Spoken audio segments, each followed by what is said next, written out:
What if I told you that for like 2,000 years, the Western world might have been completely misunderstanding what it actually means to be gentle? Yeah, it really flips the script on everything, doesn't it? It totally does. I mean, we usually think of gentleness as being soft, quiet, maybe a little passive, you know? Right, like harmless, basically. Exactly. Harmless. But the ancient minds who actually wrote the foundational texts of our culture, they use the exact same word for gentleness to describe a wild, terrifying, muscle-bound war horse. Which is just a staggering visual when you really think about it. When you actually peel back the layers of translation, you realize we've been operating with this really flattened out version of these ancient ideas. So true. And that is exactly what we are getting into today. We are doing a deep dive into a really remarkable piece of source material. It's a multilingual theological study called The Fruit of the Spirit. Right, authored by Frank Leo. Yeah, Frank Leo. And honestly, just holding this study, like looking at the title page, it sets the stakes immediately because the author's name is printed across 4 different scripts. Yes, the visual is striking. It really is. You have the Chinese, the Hebrew, the Greek, and the English. It's this massive visual cue that we are dealing with ideas that cross centuries and continents. So, okay, let's unpack this. What exactly is the mission of this study? Well, the mission is to take one of the most famous passages in ancient literature, which is the Apostle Paul's letter to the Galatians, specifically chapter 5, verses 22 and 23. The famous fruit of the Spirit passage. Exactly. Love, joy, peace, patience, and so on. Most people know it. But the author argues that by reading this strictly through a modern English lens, we are totally missing the profound psychological and moral depth of the original text. Because we're just reading the English dictionary definitions. Right. So the study examines these concepts through the original Koine Greek, but it also cross-references how early communities translated it. So we look at the ancient Syriac Peshitta, the Egyptian Coptic, the Ethiopian Ge'ez, and of course the ancient Hebrew concepts that were the absolute bedrock of Paul's mind. Which is so much richer than just picking up a standard translation. And the study points out 5 massive modern misunderstandings that come from our English translations. It does. But, you know, before we even get to those specific traits, what's fascinating here is that we really have to start with grammar. Oh, boy. I have to admit, my eyes usually glaze over when people talk about ancient Greek grammar. I know. But there is a foundational grammatical choice in the original Greek that entirely dictates how you live this out in the real world. Really? Like just grammar? Yes. It's a difference of a single letter, honestly, but it changes the whole universe of meaning. Okay, I'm intrigued. Why does one letter matter so much? Because it's the difference between a checklist and an organism. Hmm. In the original Koine Greek, Paul explicitly uses the singular phrase hokarpos, which means the fruit. Okay. He very deliberately does not write hoi karpoi, which would be plural. Fruits. Ah, wait, we always say fruits of the spirit in modern conversation, like plural. Exactly, and that is the very first misunderstanding. The author points out that just a few sentences earlier in the text, Paul lists the negative traits of human nature, the works of the flesh. And for those, he uses the plural. He does. He uses ta erga. He's making a deliberate literary contrast here. The study argues that the text views negative human impulses as scattered, chaotic, and completely unrelated deeds. Like, you can be a liar, but not a thief. They are plural. Right, they're fragmented. Exactly. But the Spirit produces one single, organic, indivisible whole. So it's not a spiritual buffet where you can walk down the line and say, I'll take some love, maybe a side of joy, but I'm going to pass on the patience today. Precisely. Think of it like an orange. Oh, I like that. Yeah, you peel an orange, and it has all these different segments inside 9 segments in the case of Galatians, but it is fundamentally one single piece of fruit. Wow. And the study mentions that most ancient translators really caught on to this, right? They absolutely did. What's amazing is how strictly most of the ancient world preserved this. The Egyptian Coptic texts used puta, the Ethiopian Ge'ez used phro, the Hebrew traditions used periloki. They all fought to keep the grammar strictly singular. But there was one translation that didn't, right? Yeah, the Syriac Peshitta. That was the ancient text used by many Eastern Christians, and they translated it using a plural word, pyre. So they basically interpreted it as multiple separate fruits. Right, and this actually caused a historical theological divergence. Because Let's face it, human nature loves a checklist. We love the idea of compartmentalizing our growth. Wait, hold on. I need to stop you there because I'm thinking about the practical application of this singular orange idea, and honestly, it feels incredibly discouraging. How so? Well, are you saying that if I am a genuinely, deeply loving person, and I'm joyful, but I just have like a really short temper in traffic, I fail the whole test? Like, if it's singular, does that mean if you're a loving person but you lack patience, you're actually failing at the fruit entirely? You can't just claim half an orange. This raises an important question, and it's one the author tackles head on. According to this study, yes, that is the profound theological implication. Yikes, that's a high bar. It is. You cannot say, I have faithfulness, but gentleness just isn't my personality type. Because ultimately, Paul was a Pharisee trained by the famous Rabban Gamliel. So he's thinking like a rabbi. Entirely. He is drawing straight from Jewish ethical tradition and the rabbinic text Pirkei Avot, specifically chapters 6:1 and 6:6.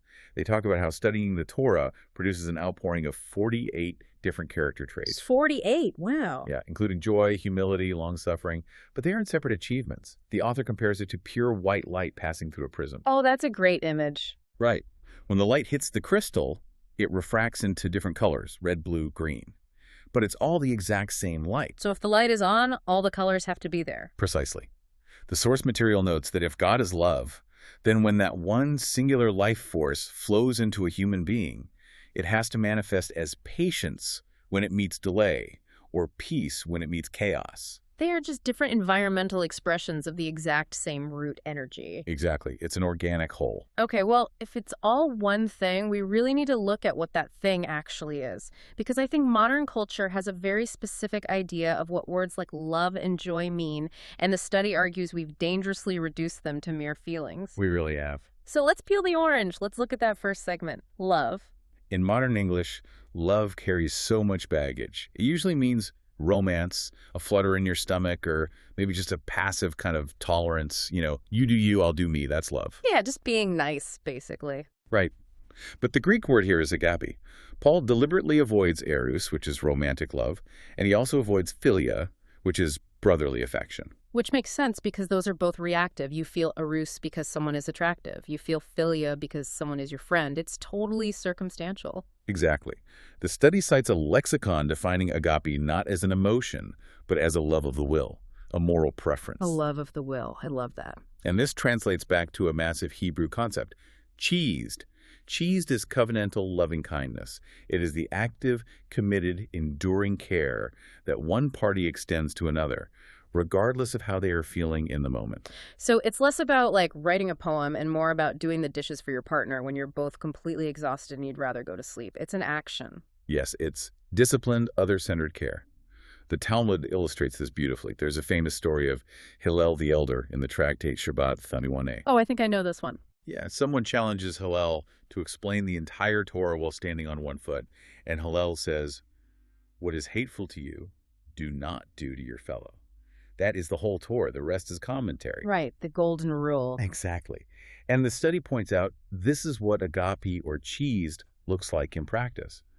It's not about conjuring up a warm, fuzzy feeling for your neighbor. It's a disciplined, active restraint from causing them harm and actively seeking their well-being. Okay, here's where it gets really interesting for me. Because if love is an action of the will, that completely redefines the next segment of the orange, joy. It absolutely does. Because I think we confuse joy with happiness all the time. We do, but they represent an ontological difference, literally a completely different way of existing. In classical Greek philosophy, the goal was eudaimonia, which we often translate as happiness. Okay. But eudaimonia is entirely circumstantial. It depends on good fortune, having your health, having money. Right. I was thinking about this, and it's like riding a roller coaster. You're screaming, you're laughing, your hands are in the air, but your emotional state is totally dictated by the drops and loops of the track. If the track dips, your stomach drops. You have absolutely no control. That's a fantastic analogy. Yeah. But the Greek word Paul uses for joy here isn't eudaimonia, it's chara. And that derives from a root word, charo, meaning calm delight. Calm delight. Yeah. If happiness is the hurricane happening on the surface of the ocean, chara is the deep ocean current. It remains completely undisturbed by the weather above. Wow. We see this mechanism in action when Paul writes a letter to the Philippians, telling them to rejoice, always. Which sounds totally toxic and dismissive until you realize where he's actually writing it from. Right. He is writing that from a literal prison cell. He is in chains, facing potential execution. And he uses the Greek word autarkos, meaning self-sufficient or content. That is why. And the Hebrew equivalent, sincha, carries this exact same weight. In Pirkei Avot chapter 4, verse 1, the rabbis ask, who was rich? And the answer is, he who is content with his portion, hazam shaka b'chelko. So joy isn't throwing a party in a prison cell. It's an unshakable confidence. The study mentions the Egyptian Coptic word used here, rashi, means a composed, dignified celebration. Yes. It's a soul that knows its circumstances do not define its reality. Exactly. It's an internal anchor. Okay, but let's take this out into the real world. Because joy and love are great when you're sitting alone meditating. Sure. But what happens when that internal anchor collides with a hostile external world? What happens when your coworker steals credit for your project or someone betrays you? How does this fruit survive? And I think that brings us to peace and patience. Yes, and peace is where looking at the Hebrew root behind the Greek becomes absolutely indispensable. The Greek word is irono, which in classical Greece primarily meant a cessation of war. Like a ceasefire. Like, hey, we signed a treaty, the arrows have stopped flying for today. Right. But remember, Paul was a rabbi thinking in Hebrew. So in his mind, irono was just a Greek placeholder for the vastly wider concept of shalom. Right, shalom. And the root of shalom is shol, el, which means to be complete, whole, and sound. It is not about the absence of conflict. It is about internal integration. The study points out a verse in Isaiah 26 where the text doubles the word shalom, shalom. It's this intensive Hebrew way of saying perfect, complete wholeness. Exactly. So when the text says the fruit of the Spirit is peace, it's not promising that no one will ever bother you or attack you. Right. It's not a protective bubble. No. And the Coptic theological tradition, shaped by the Egyptian desert fathers, interpreted this peace through the ancient Egyptian concept of hotnap, which implies the deep integration of a person. A hot app. Yeah. A person with this kind of peace doesn't fall apart when attacked because they aren't fragmented to begin with. They're totally whole. But what happens when someone is actively hammering away at that wholeness? That brings us to patience. And I gotta say, the literal translation of the ancient words for patience absolutely blew my mind because they are so physical. They really are. The Greek word is macrothymia. It's a compound word. Macros meaning long and thymos meaning heat or passion. So it literally translates to being far from the boiling point. Exactly. But you're right, the Hebrew is even more visceral. The Hebrew equivalent is Eric Apaim from Exodus 34.6, which literally translates to long of nostrils. Long of nostrils. It is brilliant imagery. Think about what happens physiologically when a person gets instantly enraged. Your breathing changes immediately. Yes. You flare your nostrils, you huff, you snort like a bull. My toddler literally does this when I take away a toy. Right. It's a short, sharp breath of anger. So to be long of nostrils means a slow, measured exhalation of breath. You're physically regulating your nervous system. Yeah. The ancient Syriac text captures this too, translating it as magrath ruka, or the prolonging of the breath. But the Egyptian Coptic text might be the most profound. It translates patience as metrophonot, which means the widening of the heart. The widening of the heart. I really love that, but I have to push back again for a second. Go for it. If patience is a widening of the heart, is that just a poetic way of saying you have to be a doormat? Like, is this widening of the heart actually practical in the real world when someone is actively wronging you? Or is patience basically just a blacksmith's forge where you have to let yourself be beaten with a hammer to prove your character? This raises an important question, and it is a very common modern concern. The source material is extremely careful to dismantle that idea. Patience here is not passive victimhood. Okay, good. In Romans 5, Paul explicitly links tribulation, going through hard things, to the production of proving character, the Greek word dokime. Dokime. Yeah. That word was used for the mark left on a piece of metal after a blacksmith had held it in the fire and struck it to assay its genuineness. So it is an active furnace. It's a crucible. Yes. The Talmud, in Eruvin 65b, says a person's true character is only known by three things: by their cup, by their purse, and by their anger. Meaning how they handle intoxication, money, and provocation. Exactly. Furthermore, the study looks back at Exodus 34.6, where God himself is described as having this long-nosed patience. God's patience isn't him waiting around helplessly because he can't do anything about human evil. Right, he's God. Right. It is an active, deliberate restraint of his own judgment. He restrains his power to allow space for the other person to learn, repent, and transform. It's an exercise of immense strength, not weakness. Wow. Okay, so patience is about restraining your power when you are under attack. But what happens when you are the one holding all the cards? What happens when you are entirely in charge?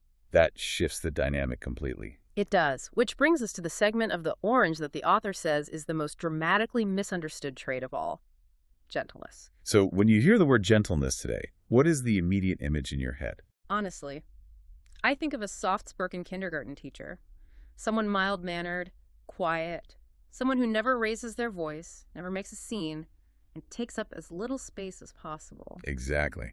And the study argues that this modern image is a complete distortion of what the original Greek word, praetais, actually conveyed to an ancient reader. Praetas. Yes, in classical Greek, the related adjective praus was used in a very specific martial context. It was used to describe a wild stallion that had been broken and brought under the rider's control. A war horse. A war horse. Think about a massive, heavily muscled stallion trained for battle. When it became praus, gentle, it lost none of its power. It lost none of its speed and none of its ferocity. Right. What it gained was direction. It could now channel all of that terrifying force in absolute service to its rider's will. It would stand perfectly still amidst the chaos of a battlefield until commanded to move. So what does this all mean for us? Because we usually tell people, especially children, to be gentle, and we mean make yourself smaller and less intimidating. Put away your strength. Right, tone it down. Yeah, but this ancient text is actually commanding us to be incredibly powerful, just perfectly controlled, like an Olympic dressage horse rather than a mild-mannered pushover. I mean, a dressage horse could easily crush a man's skull, but it chooses to perform a flawless, delicate pirouette instead. That is precisely the mechanism at work. Gentleness isn't the absence of power. It is the absolute mastery of it. The study points to Moses as the ultimate ancient example of this. Moses. Yeah, in Numbers 12.3, Moses is described as the most praus, or in Hebrew, enav man on the face of the earth. Really, the burning bush Moses. Yes. The guy who stood toe-to-toe with the Pharaoh of Egypt and demanded the release of an entire nation. The guy who got so angry at the golden calf that he physically shattered the stone tablets of the law. The very same. He is the biblical pinnacle of gentleness. That makes no sense to a modern reader. It makes no sense until you apply the warhorse analogy. Moses was not gentle because he was weak, timid, or afraid of conflict. He was gentle because he was a man of overwhelming force and passion who submitted that immense strength entirely to God's direction. He only moved when the writer told him to move. Exactly. And we see the exact same thing in the New Testament. Jesus uses the exact same word for himself in Matthew 11, calling himself gentle and lowly in heart. Yet this is the same historical figure who fashioned a whip out of cords and violently overturned the massive tables of the money changers in the temple when he saw exploitation occurring. Right. You literally can't flip tables and be gentle in the modern English sense of the word. No, you can't. But you can if gentleness means a perfectly controlled deployment of righteous power. The study notes that the ancient Syriac text uses the word makikutha, which means mastery over passions after spiritual warfare. And the Ethiopian gaze tradition uses the word yuhat for gentleness. Which means? It translates to calm dignity, like the poised authority of someone who has absolutely nothing to prove. They don't need to fly off the handle to show you how strong they are because they are entirely secure in their strength. That is so profound. And if we bring this all together and synthesize everything we've unpacked across these ancient languages, the Greek, the Hebrew, the Syriac, the Coptic, the gaze, a really remarkable portrait emerges. We go back to that original grammar we started with, the singular fruit. The white light passing through the crystal. Exactly. The fruit of the Spirit is not a 9-step self-improvement program.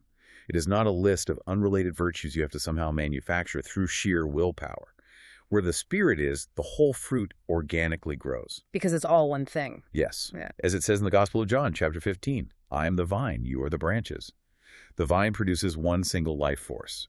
The branches don't strain and stress to create the fruit. They simply bear the fruit that naturally flows from staying connected to the source. Which brings us right back to you, listening to this. This deep dive into Frank Leo's research completely shatters how a modern person reads this ancient text, but more importantly, it challenges how we actually live our lives on a Tuesday morning. The study ends by citing a Hebrew root found in Proverbs 11.30. The fruit of the righteous is a tree of life. It's a powerful thought. It really is. And I want to leave you with this. If this fruit is entirely singular, If love is an active will, joy as a deep ocean current, peace as perfect integration, patience as a widened heart, and gentleness as perfectly controlled power are not separate tasks on your moral to-do list. It makes you wonder about your own life. It definitely changes your perspective. How much of your daily stress and how much of your moral burnout comes from trying to manually staple fake plastic fruit onto a disconnected branch? If it is an organic whole, maybe the goal isn't to try harder to be patient today. Maybe the goal is to stop faking it and figure out how to nourish the roots. That is the ultimate question this text leaves us with. Are we just managing our behavior, or are we transforming our source? Something to chew on the next time you feel your nostrils flaring in traffic. Thanks for diving deep with us today. Keep questioning, keep learning, and we'll see you next time.